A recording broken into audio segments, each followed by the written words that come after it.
পূর্ব মেদিনীপুরের তমলুক ময়না রাজ্য সড়কে শ্রীরামপুর এক গ্রাম পঞ্চায়েতের সামনে দুর্ঘটনার কবলে পড়ে একটি আলু বোঝাই গাড়ি। সূত্রে জানা গেছে, নিমতৌড়ি থেকে ময়নার দিকে যাওয়ার পথে নিয়ন্ত্রণ হারিয়ে একটি ফার্নিচারের দোকানে ঢুকে যায় গাড়িটি।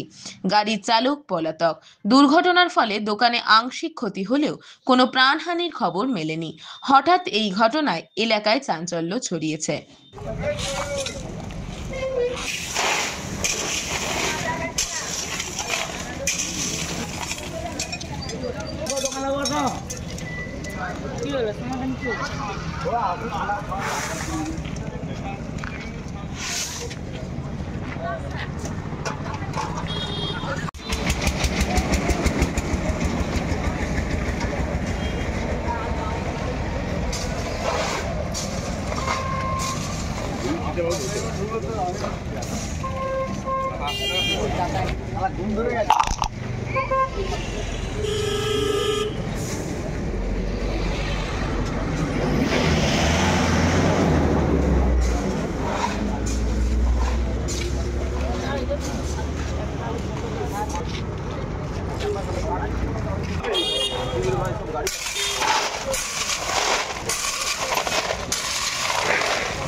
আমাকে একজন এখানে ব্যবসায়ী আমাকে ফোন করে যে আরে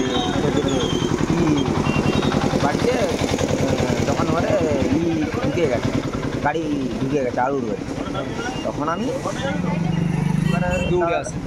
দাদাকে আমি তো একা আসবো না, যেহেতু আমার দাদা আছে তাদেরকে ডেকে নিয়ে। তখন কি রাস্তায় লোকজন হাঁটছিল? এখানে সবাই হাঁটছে। গাড়ির ড্রাইভার কোথায়? গাড়ি ড্রাইভার নেই।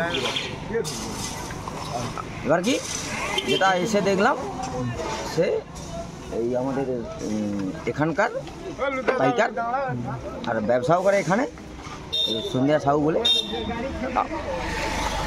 আপনারা কি ধারণা করছেন কিভাবে কি হলো? কি ঘুমিয়ে পড়ছিলেন?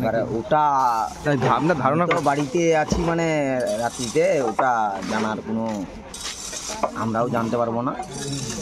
প্রত্যক্ষদর্শী হচ্ছে ওই চঞ্চিপ যারা খালি করছে। আপনার বাড়ি থেকে মেরেছে? আপনার বাড়ি এটা?